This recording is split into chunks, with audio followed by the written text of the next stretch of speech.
Olá, seja bem-vindo ao Linha de Frente, o espaço do Grupo Aratu, onde a gente discute temas cruciais para o desenvolvimento, para a evolução do nosso Estado. Temas que vão da política, vão da economia, vão do direito, vão do âmbito dos negócios, do âmbito ecológico também. E tenho o prazer de receber aqui um amigo que se enquadra em bastante dessas categorias, desses segmentos.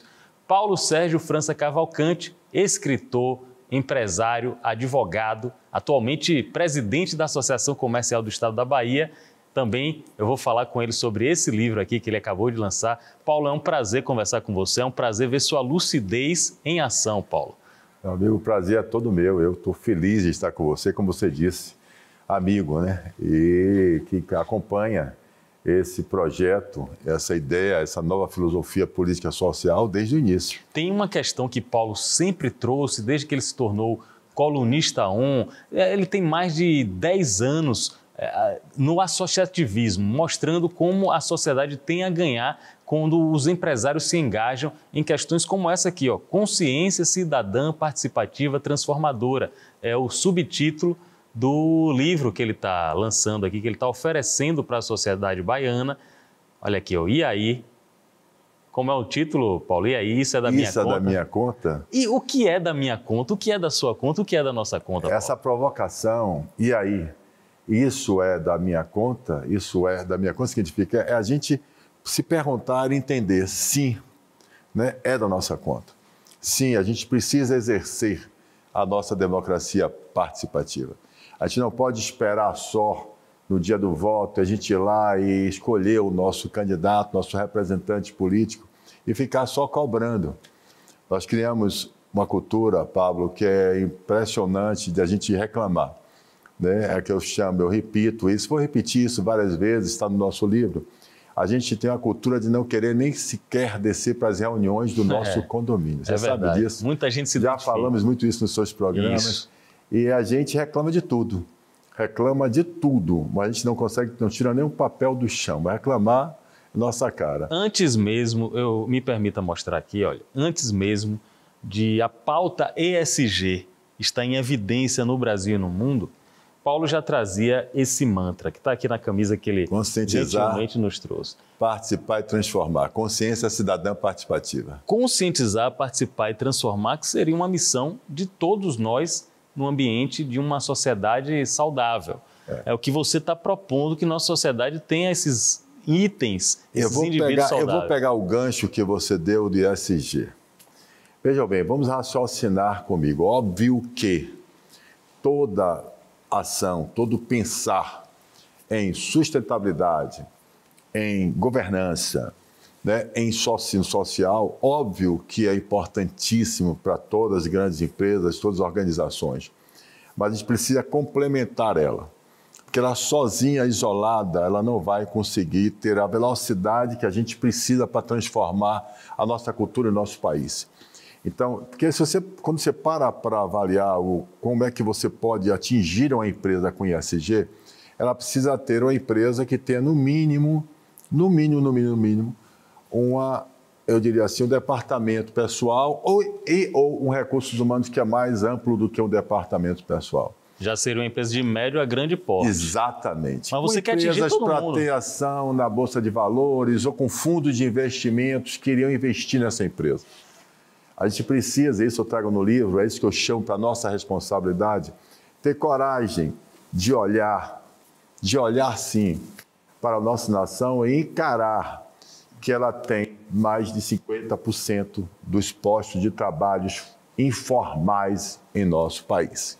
E isso é um dado importante que não é contemplado, por exemplo, em políticas como a ESG para empresas. Não. Aí você vem, aliás, Paulo já vem com esse engajamento de muitos anos, talvez décadas, ele está trabalhando em cima disso. O papel da empresa, o papel do empresário e o papel do indivíduo na transformação social. É exatamente isso aí. Essa é o grande sacada, é o que provoco. E aí, se nessa conta, consciência cidadã participativa transformadora. Ou seja, democracia participativa. É a gente começar a entender que precisamos participar, precisamos contribuir, né? Aí eu faço aquela velha pergunta também, que eu faço a todos que estão me ouvindo. Desde 1988, nós temos uma Constituição cidadã. Na Constituição de 88, ela dizendo, somos um país capitalista, mas com todo o apoio, com todo o acolhimento de um país socialista. Né? Indistintamente, nós temos direito à educação pública, saúde pública, segurança pública, acesso à moradia, acesso à justiça. Está tudo escrito lá. Está escrito artigo, e pior, está escrito lá, artigo 37. O serviço público tem que ser oferecido com eficiência. Ora, nós estamos há 88, 35 anos, mais ou menos, aproximadamente, depois dessa Constituição. E eu pergunto, como sempre pergunto, o avanço que nós temos escolas públicas eficientes, nós temos postos de saúde público eficiente, nós temos uma segurança pública eficiente. Essas perguntas que eu faço e até eu provoco, quando eu provoco, não com intenção efetivamente, quero que vocês até entendam isso. Quando eu faço as provocações, não é provocando, é provocando a mente, é provocando a consciência cidadã. Não é provocando ninguém, ao contrário. O que eu prego é a aproximação harmoniosa e contributiva com as instituições públicas. Então, se eu estou dizendo que nós precisamos estarmos unidos, né, contributivos, eu não estou, nesse momento, dizendo que a gente está apontando o dedo. Eu estou querendo transformar. Está fazendo questionamentos. Eu estou trazendo uma nova filosofia político-social dizendo, gente, saia da sua acomodação, saia só de reclamar e venha, vamos participar. Aí eu venho com uma pergunta. Você citou um termo muito falado e às vezes pouco praticado, que é a democracia. Muita gente acha que estamos na democracia porque as pessoas têm direito a cada 2 anos, a cada 4 anos, de votar. É isso o máximo da democracia? Claro que não. A democracia é a democracia que eu estou chamando de participativa. A democracia está lá prevista na nossa Constituição também. Né? Nossos deveres, nossas obrigações, nós temos a obrigação.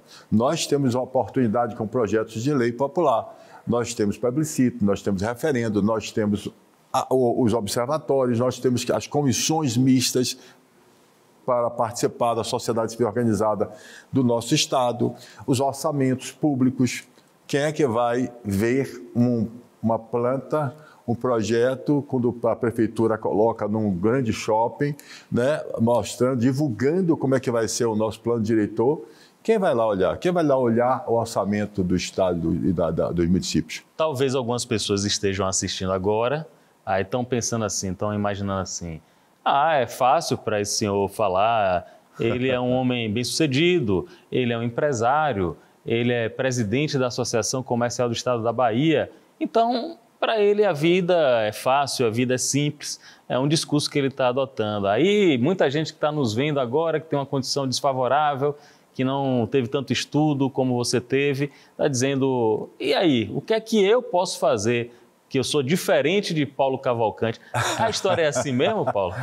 Paulo, você fez a pergunta para provocar, para dizer, vocês sabem que quem acompanha, inclusive, nosso programa da madrugada, sabe que a gente já teve essa oportunidade. Né? Paulo Cavalcante, ele gente, teve a origem igualzinho a todos nós brasileiros. Né? Filho de chofer de caminhão de terceiros, com professora primária, carreguei elite no lixão de Salvador. Tenho que repetir isso para dar essa credibilidade, que realmente, quando você pensa, o cara está lá, o cara é empresário, o cara é presidente da Associação Comercial da Bahia, chegou lá como? Né? Mas cheguei lá por motivação da vida. A vida me motivou. A vida, ao contrário, quando ela me traz os problemas, como, por exemplo, você sabe também, todos vocês sabem da Operação Alquimia, daquela destruição das minhas empresas, né? Daquela difamação, dizer que eu era sonegador bilionário, e fui preso, inclusive, você sabe disso, a Operação Alquimia, todo mundo sabe disso, foi aí que me transformou. Eu não tinha curso superior, só para vocês ficarem sabendo, eu tenho 64 anos de idade, e com 64 anos de idade, é bom vocês ficarem sabendo que eu só tenho 6 anos formado em Direito. Interessante isso. Eu não tinha curso superior. Tá? Então você se formou, desculpe, você se formou para se defender, para ter a dimensão, a noção, os recursos teóricos e práticos para usar na sua defesa sabendo que você era inocente? Exatamente, a ideia não é só essa, não foi só pensando em mim. Eu estou me doando, pensando em todos nós. É propósito de vida minha. Meu propósito de vida é contribuir com a nação brasileira. Meu propósito de vida, e não é, veja bem, deixa bem claro, eu não sou candidato a político partidário, eu sou político cidadão.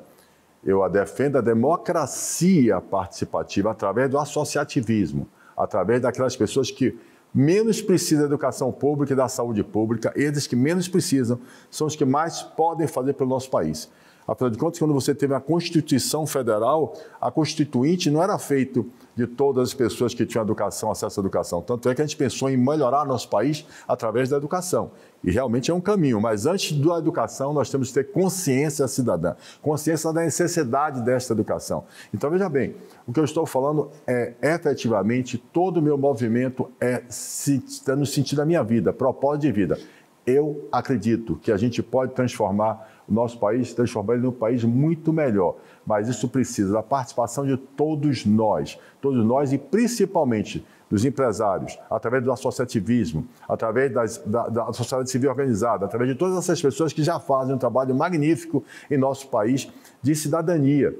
Quantas ações tem por aí maravilhosas, só que a gente precisa unir tudo isso. E eu estou fazendo isso em uma plataforma, né? É Movimento Via Cidadã. Vocês encontram o Movimento Via Cidadã, a Fundação Paulo Cavalcante, a Associação Comercial da Bahia, agora Livro, vocês contribuindo com a gente. Estou à disposição para quem acreditar. Eu preciso de vocês. Preciso que vocês acreditem nesse movimento. Ele vem de peito aberto, o pau na máquina é característico. Ele vem de peito aberto para poder fala também da vida dele, da trajetória de vida dele, com percalços, com dificuldades e, sobretudo, com superação. É como o Paulo acabou de falar, ele tem lugar de fala para poder dizer, indicar, para poder sugerir e, quem sabe, motivar você também que está nos vendo. Eu quero conversar contigo, Paulo, sobre esse momento singular da sua vida, da sua trajetória aos 64 anos, de ser alçado a presidente da instituição associativista mais antiga do país.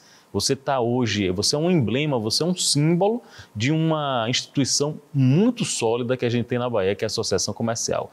Para você, é um momento de responsabilidade muito grande? Eu estou acostumado a responsabilidade muito grande e digo a você o seguinte, a Associação Comercial da Bahia ela é bicentenária, ela é um exemplo. E esse é o recado para todos vocês que estão me ouvindo, principalmente os empresários que estão escutando. A Associação Comercial da Bahia ela é a primeira associação, 212 anos, a primeira associação de classe empresária do Brasil das Américas. A Associação Comercial da Bahia foi uma associação criada voluntariamente pelos empresários daquela época, onde o Brasil ainda era uma colônia de Portugal. Entenda como é interessante isso. Esse símbolo da Associação Comercial da Bahia. Os empresários ali, eles se reuniram e eles fizeram a primeira, por exemplo, brigada de emergência de incêndio. Importaram as bombas para combater os incêndios do Pelourinho. Eles fizeram a Guarda Municipal, a primeira Guarda Municipal de Salvador, que não era nem capital do Brasil, porque hoje não é Brasil, foi quem fez os empresários. Então, esta é a ideia. Quando eu dou essa mensagem, eu estou dizendo, a gente tem que enxergar valor. A palavra é valor. As pessoas perguntam, qual é o benefício? Vai ser um descontinho num restaurante? Vai ser na farmácia? Valor. Voz. Que valor é esse? Valor é a associação, é associativismo. É a força da classe empresária, da classe que sustenta, da classe que paga, que tem uma fração ideal desse condomínio chamado Brasil, certo? Tendo voz para dizer aos nossos representantes políticos, a quem nós exercemos e demos nossa procuração para, em nome de nós, povo, emana o poder, a gente dizer como é que a gente acha que deve ser, como é que a gente deve proteger e acolher, inclusive também, os próprios empresários que, como naquela época também, não tinham a mesma formalidade que tinha hoje. A gente precisa cuidar disso também. Nós não vamos conseguir transformar o nosso país tendo a maioria em nosso estado, principalmente no nosso país, de informais. Esses empresários que eu chamo de empresário raiz. O empresário raiz eu estou definindo aquele que é do bandido, do empresário que efetivamente tem consciência de que está fazendo as coisas erradas. Eu estou falando daquele empresário que acorda de manhã para ganhar o pão de cada dia da sua família. Através do seu negócio, ele precisa ser acolhido por nós, associativistas, nossa associação de classe, para dar a eles, para permitir a ele que nesse ambiente hostil, que hoje é um ambiente hostil, é exatamente as instituições controladoras e fiscalizadoras, que permita com que eles brotem. Empresário raiz, ele brotar e frutificar, que eles tornem empresários como eu me tornei. Com aquele camarada que começou a sua vendendo verdura, como eu também, carregando litro no lixo, como eu também, papelão velho, se tornou a terceira maior distribuidora de produto químico do Brasil e depois foi destruída pelo próprio Estado. O autocanibalismo estatal é o Estado destruindo a galinha dos ovos de ouro dele. Mas nós precisamos, ao contrário, em vez de ficar revoltado, reclamando, ter atitude. E a atitude é isso, é de acolhimento.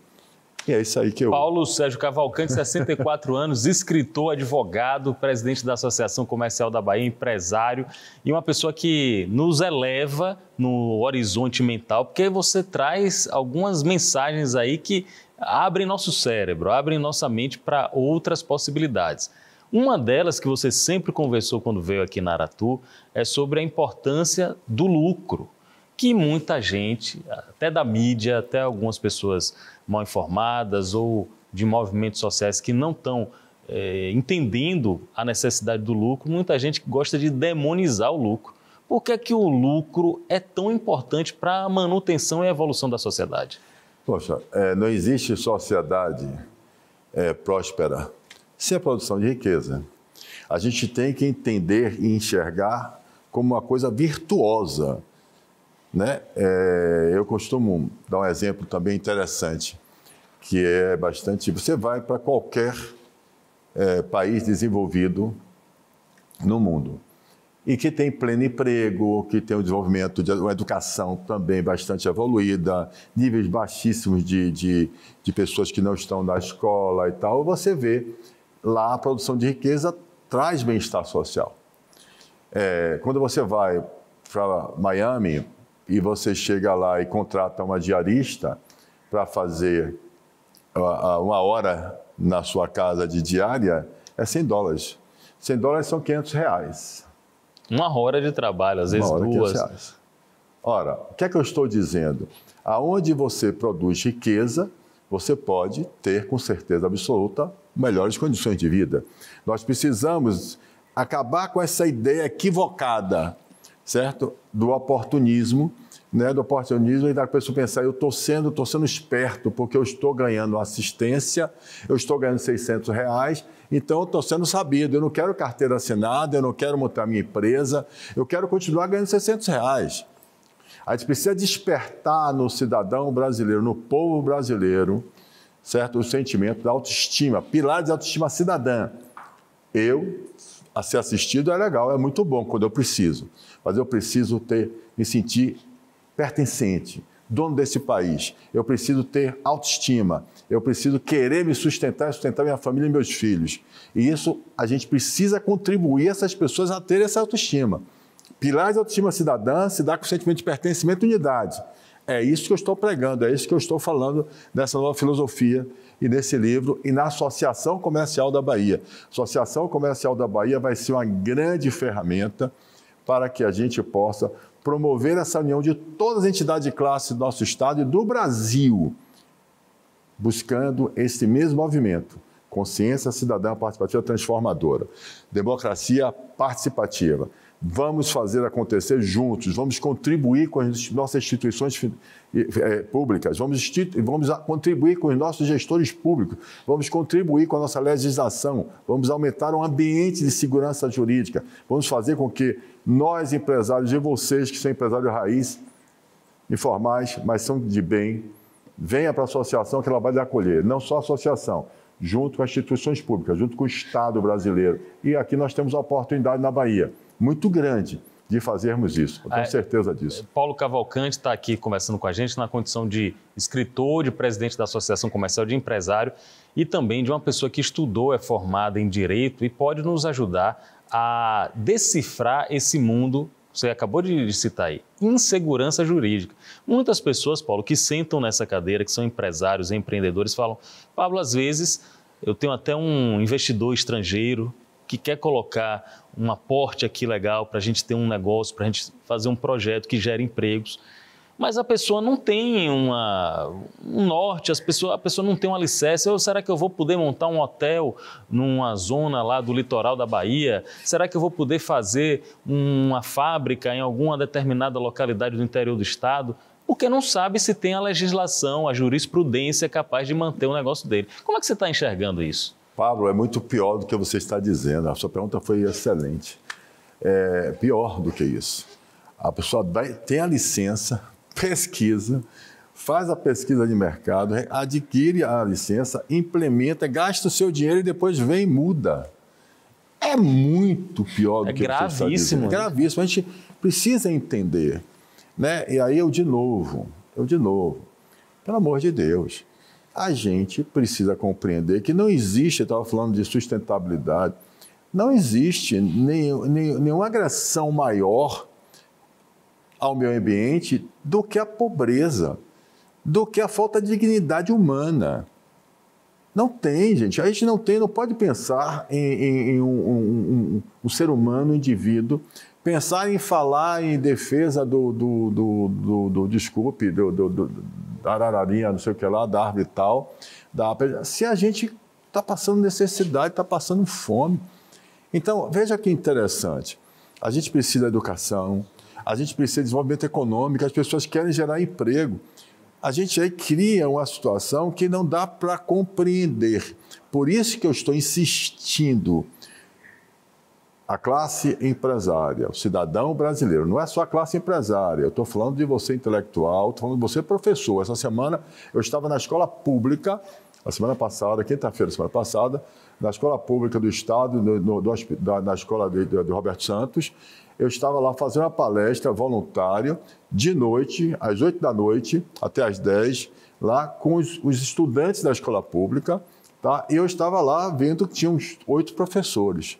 E eu estava chamando a atenção, dizendo, o professor da escola pública e o governo do Estado da Bahia paga bem. Compare o salário se eu estiver equivocado, não tem problema, você que está me assistindo, pode estar em contato comigo e dizer, você está doido, está louco, então eu posso estar louco, mas pelo que eu vi, é que hoje os professores da escola pública estão ganhando mais do que os professores da escola particular. Vocês sabiam disso? Se essa informação estiver equivocada, por favor, é bom consertar a informação que eu recebi do próprio pessoal da escola pública. Ora, então por que a gente não pode pensar e agir? Porque um professor não pode entender, poxa, eu vou dar do meu melhor. Dar o meu melhor não é o preparo da capacitação só, não. Eu posso pedir, eu posso me reunir, eu posso dizer, Estado, eu preciso mais disso, eu preciso mais daquilo, vou melhorar assim, melhorar aqui. Reivindicar, exercer a cidadania. Exatamente. No ambiente de trabalho. Então, a gente precisa entender da responsabilidade nossa com o outro. É isso que eu estou chamando a atenção. Qual é o meu sonho? O meu sonho, eu já disse isso, vou repetir. O sonho, eu acho que isso sim é igualdade. É quando você estiver, quando eu estiver podendo confiar na escola pública, onde os meus netos, que eu tenho 5, estejam estudando junto com os filhos das babás que cuidam dele. Tá bom? Ou seja, eu não estou dizendo que a gente tem que tirar os nossos filhos da escola particular para botar na escola pública. Não estou dizendo isso. Eu estou dizendo que a gente precisa não abandonar as escolas públicas. Eu estou dizendo que a gente precisa olhar a escola pública. A gente melhora a capacidade da escola pública de ter um ensino de qualidade. A gente precisa levar e permanecer e manter os estudantes com consciência na escola pública. Os pais dessas crianças precisam ter consciência de que é necessário ensinar seus filhos. Mas, para isso, nós precisamos acolher também esses pais informais. A gente precisa também dar oportunidade para esses pais terem tranquilidade. A gente tem que ter tranquilidade com a segurança pública. Aí eu vou antecipar uma pergunta que você não me fez, mas eu vou fazer por você. Sim, eu gosto Por que o núcleo? Por que você botou o núcleo? Na associação comercial você botou um núcleo de educação, um núcleo de saúde pública, um núcleo de segurança pública e de inclusão social. Isso cabe na Associação Comercial da Bahia? Boa, você. Cabe isso? Claro que cabe. Claro que é isso que eu estou dizendo. Como é que você pode pensar em construir um ambiente empresarial sadio, com segurança jurídica, se você não tem um país que tenha qualidade de vida sem dignidade humana. Como é que você vai vender o quê ou criar produtos para quem, se essas pessoas estão satisfeitas em querer ganhar R$600? É tudo converge, é engrenagem. Tudo converge para o que você fala, é cidadania, democracia participativa e não apenas democracia representativa. Paulo, eu gosto quando você traz... Você está inspirado hoje, é bom demais. Está inspirado, está falando coisas importantes e necessárias. Você já transitou em alguns segmentos empresariais, hoje você está aí à frente da Associação Comercial. O comércio, bens e serviços na capital se destaca há muito tempo. Você já teve planta de fábrica na região metropolitana de Salvador. E diante de toda essa experiência de vida e de trabalho que você tem, qual a grande vocação que a capital tem? O que é que pode fazer da capital um grande propulsor de empregos, por exemplo? Já que a gente tem um desemprego muito alto, é o turismo, é o comércio, é o setor de bens e serviços. A gente tem vocação para a indústria. O que é que pode ser o caminho para a gente? Essa é uma pergunta que eu digo a você, foi excelente a pergunta, porque eu acredito em tudo. Eu acredito sim no turismo, a gente sabe que a gente está trabalhando muito mal o nosso turismo, tem um potencial fantástico. Eu acredito na questão das startups, que a Prefeitura, inclusive de Salvador, está fazendo um trabalho muito bacana também o governo do Estado preocupado com isso também, que eu tenho visto bastante as startups. A gente tem uma área de um polo petroquímico Camaçari, com certeza absoluta, com capacidade, com absoluta certeza de ser recuperado. Por que a gente pensou no CIA antes? Por que a gente pensou no polo de Camaçari? Por que a gente pensou no turismo com os hotéis que a gente tinha aqui no nosso litoral, que é o maior litoral do Brasil? Eu estava ontem de novo também com o nosso almirante aqui do 2º Distrito Naval. Ele trouxe para cá a empresa de engenharia náutica, para a gente se chama Amazônia Azul. E eu comecei a verificar exatamente o que é que eles trouxeram, quantas coisas tem importante para a Baía de Todos os Santos, quantas coisas a gente tem. Então, veja bem, eu acredito que a Bahia está perdendo, óbvio, números, espaço. Ceará, Pernambuco, realmente nós precisamos reagir. E este é o momento. Quando eu falo de consciência participativa, quando eu falo da democracia participativa, que a gente possa se aproximar do Estado, é uma mão dupla. A gente precisa ser ouvido, a gente precisa estarmos unidos para exatamente trazer esse desenvolvimento que você falou. Nas startups, no turismo, na indústria, no comércio, nos serviços, a gente é carente de muita coisa. A gente tem dificuldade com mão de obra. Muitas pessoas dizem, olha, eu abri uma vaga aqui, 10 vagas, mas eu não tenho mão de obra qualificada. A gente tem essa dificuldade? Tem uma dificuldade imensa com a mão de obra. Imensa. Como é que resolve isso? É educação mesmo? É uma questão cultural também. Quer ver uma coisa interessante? Eu não sei quanto tempo a gente tem aqui, mas eu vou dar só para o seu toque. É uma coisa interessante, você precisa... Né? A gente precisa mudar a cultura também do cara de querer só para ele. Então, a gente precisa fazer o seguinte, vamos dar um exemplo assim, de restaurante. Né? Certo. A gente faz assim, talvez eu esteja dando um exemplo equivocado, mas eu vou só tentar colocar. Vamos botar um restaurante e quantos chefes de cozinha estão disponíveis para que a gente possa escolher, fazer uma seleção e contratar. Mas é interessante como a gente normalmente faz assim, chefe tal está no restaurante tal, chefe tal no restaurante tal, e chefe que de São Paulo, chefe não sei de onde, chefe veio para cá e está no restaurante tal. A gente não observa se aqui já tem uma mão de obra capaz. A gente precisa valorizar, né? A gente precisa efetivamente... A mão de obra, a gente tem uma deficiência de mão de obra em tudo. Mas esse assunto é o seguinte, a gente tem o SEBRAE fazendo um belíssimo trabalho, tentando desenvolver, o SENAI, o SEMATEC, o FEComércio com um trabalho bacana também, a FIEB também espetacular. Não é hoje uma visão da associação, apesar da associação estar agora lançando a UniACB, a Universidade Aberta da Associação Comercial da Bahia, exato com esse objetivo também, de dar cursos e melhorar essa questão da mão de obra. Mas o foco da ACB nesses meus 2 anos é efetivamente a gente começar a criar a cultura da consciência cidadã participativa transformadora. A gente efetivamente entender que é assim da nossa conta e que nós podemos mudar nosso estado, nosso país e saber agir melhor, ter consciência e colocar nossos filhos na escola e transformar nosso país. Essa é a ideia. Não existe sorte. Segundo o filósofo, existe o trabalho encontrando a oportunidade. Quem trabalha muito, uma hora a oportunidade aparece. Eu acho que o momento é propício. Você e a Associação Comercial da Bahia se combinaram com esse momento, um momento que você está lançando livros, você está colocando-se à disposição da sociedade, toda a sua energia produtiva e criativa, e a Associação Comercial galgou um patamar de representatividade aqui na Bahia para poder você ser o líder dessa revolução. Parabéns aí, Paulo Cavalcante, seja bem-vindo sempre, trazendo novidades. Obrigado, meu amigo, e a única mensagem que eu queria passar é o seguinte: você é empresário, se associa à Associação Comercial da Bahia, venha participar desse movimento, acredite, vamos transformar a atitude, pau na máquina. Aí, ó. Olha, mais uma conversa importante aqui para sabermos para onde a Bahia vai se encaminhar, de onde a Bahia vem, para onde ela pode chegar, com o Paulo Sérgio Cavalcante, escritor, empresário, advogado, avô de 5 e como ele mesmo diz, com energia para sempre finalizar com essa máxima. E pau na máquina. Pau na máquina. Valeu, Paulo. Obrigado.